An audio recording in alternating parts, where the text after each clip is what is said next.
So as you can see, it's nighttime and we just had the Pixel event from Google. They called it Made in Google. Now, it was special because we got to see a lot of stuff. Stuff that we knew was coming, stuff that we had seen before. Yeah, it was all stuff that Google had previously sort of leaked on their own. But nevertheless, there was a lot of cool stuff too. Well, what was it? It's time to break it all down to you. So without further ado, you gotta see my face in dark, and let's get right.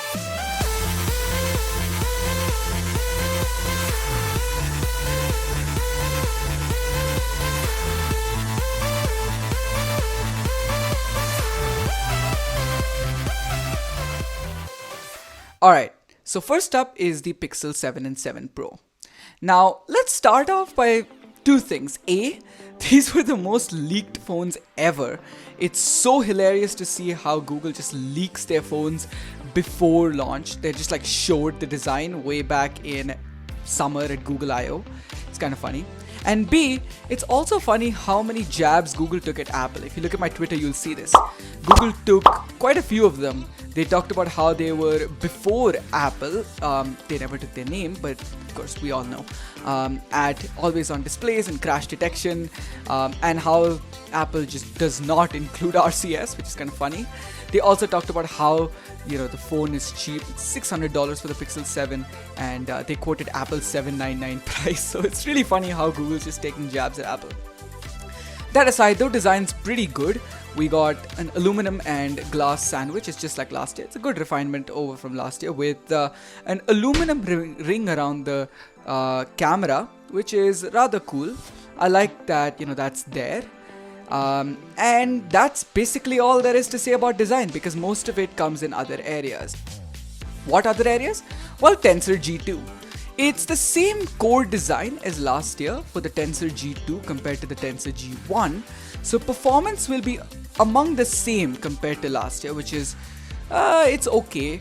But to be fair, Tensor is never known for performance. It's known for the smart features it offers to Google phones. Like this year, Photo Unblur.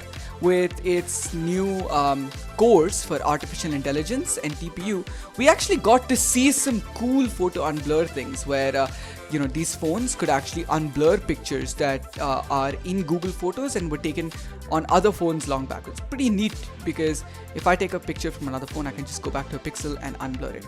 That's if I get a Pixel. I can't afford it. There's also other things for the camera where the camera just gets better nighttime performance and better super res zoom. We'll talk about that in a minute, but it's kind of cool. And these artificial intelligence tasks, according to Google, run at 20% better efficiency. So less power consumed, which should mean better battery life. Alright, that's Tensor, but there's other stuff too. The displays are basically the same as last year. We got a 6.7-inch AMOLED, 1440p Quad HD display on that 7 Pro, which is rather cool. I like the fact that they've kept that resolution, and it's an LTPO display. It's not LTPO 2, but it'll still go between 10 and 120Hz. And the 6.3-inch Full HD display with 90Hz on the Pixel 7 is also pretty neat. Good budget option.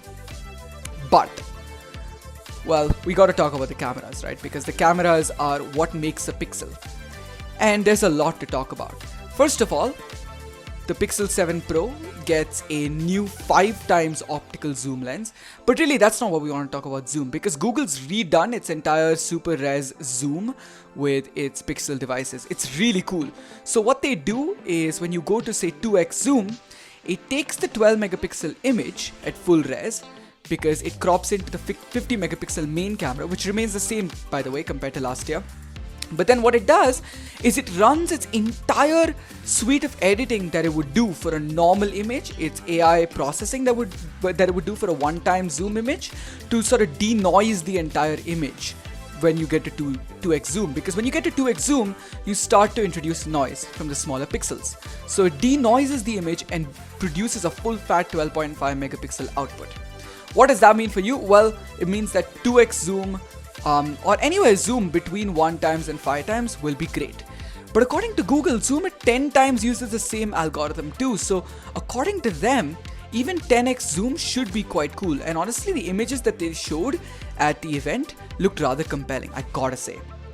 They even showed up to 30 times zoom, which I gotta give it to them. It looks amazing. It's better than stuff that we have seen on phones without a 10x zoom lens. Any other phone other than Samsung and Huawei. There's something else though that also caught my eye as a visually impaired person. See what I did there? Guided capture. Now this has been there on iPhones for a while, where your phone announces to you how to move your phone to take a good picture, but I'm really happy that it comes to Google phones as well, because it just makes life so much easier. So what will happen is text to speech, speech to text can't announce, text to speech will announce to you how to move your phone in order to get you properly in the frame, and then it'll take a picture automatically for you. Really, really cool. There's some other things too where they talked about real tone and how real tone works in night sight as well, thanks to the Tensor chip. And that is pretty cool, considering that the color of my skin, for example, is not natural. I mean, natural in the sense natural for photos. It doesn't really come out as well. And there's other things too. For example, whatever Google called their replacement of cinematic mode. What was it? Oh yeah, cinematic video is what they called it. It's basically the cinematic mode on iPhones, but on Google phones. It's really, really nice, because it just means that you can now use Google phones to record some really good cinematic video with a shallow depth of field, and that'll create some good background blur. There's some other things with video where, for example, you can take HDR 10-bit, which is pretty neat, because now, if I was using a Pixel to record YouTube videos, I could then record YouTube videos with HDR and in 10-bit color in 4K, which is pretty neat because HDR is amazing in terms of brightness. And according to Google, they're working with YouTube, Snapchat, and TikTok, apparently, to integrate these features into the native camera apps for these social media applications. There's also improved stabilization according to Google, so you'll get better video stability, which is great, honestly, because Google's been lacking in terms of video for years now. And honestly, I really, really hope that they can make up ground with this phone. It seems like they can, but honestly, they have to get the fundamentals of video first before they do these kind of things. Overall though, it's a pretty good phone. You get the Pixel 7 Pro with 12 gigs of RAM, 256 gigs of storage, or up to 256, and the Pixel 7 with 8 gigs of RAM and up to 128 gigs of storage. It's pretty compelling at the prices. It's $600 for the, as I said, for the Pixel 7 and $900 for the Pixel 7 Pro. So it's a phone that you could get, but honestly, we'll have to wait for the reviews. But from the reactions, like my reactions from the event, it looks to be something that actually is pretty. And in a similar vein, subscribing to this channel would be a safe investment. Did I use that in another video? Alright, but we knew there was more. Of course there was.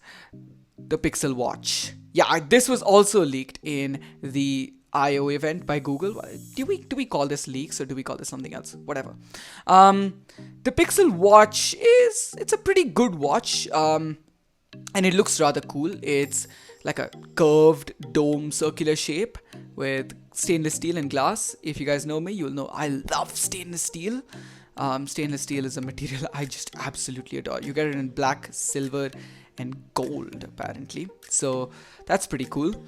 You also get a few bands, and the band mechanism for this watch looks pretty cool, where you actually twist and click, so it's like inbuilt into the watch rather than like an external loop or anything.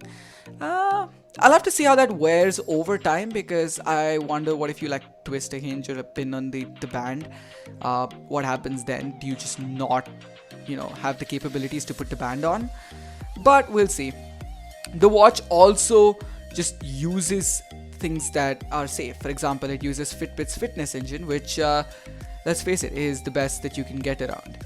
And combining that Wear OS, it's pretty cool, because apparently it can record heartbeats at 1 beat per second, which is really, really cool for heart rate measurements, and especially cool for things like sleep measurement and stuff. You can get really accurate data. And that is one thing Google talked about how the watch tracks your sleep at a very good pace. It gives you good sleep trends with Fitbit Premium. And Fitbit Premium you get for 6 months with the watch, along with YouTube Music for 6 months, like premium, which is cool. The rest of the watch is a watch. It's a smartwatch. It's round and it's rather cool. The bezels are a bit thick. At least that's what they look like. But I'm fine with that, honestly. The watch looks pretty classy. Again, not something I'll be able to afford, but looks pretty cool. I can dream about it. Finally, we got some more info about the Pixel tab, and we knew this was coming in 2023. It is coming in 2023 according to Google, but they gave us some more info, which is pretty cool.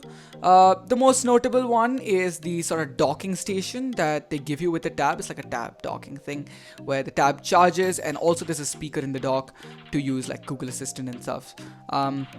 It's pretty neat. It's something that you could use at home when you're like doing other things. The tab also looks pretty cool. It's aluminum and it's got this, they call it like ceramic finish or something, which is like a matte finish at the back, but with like slight serrations, which feels, according to them, really, really good and grippy. I can imagine that feeling pretty good.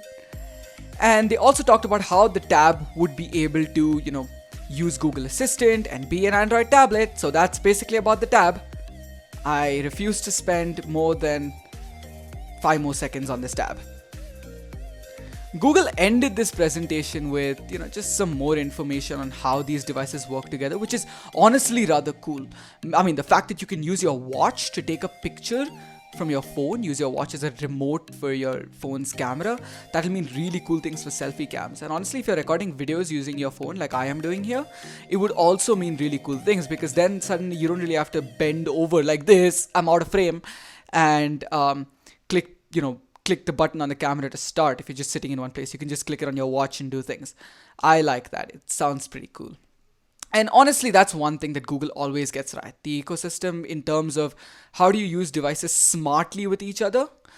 It's not as good as Apple's.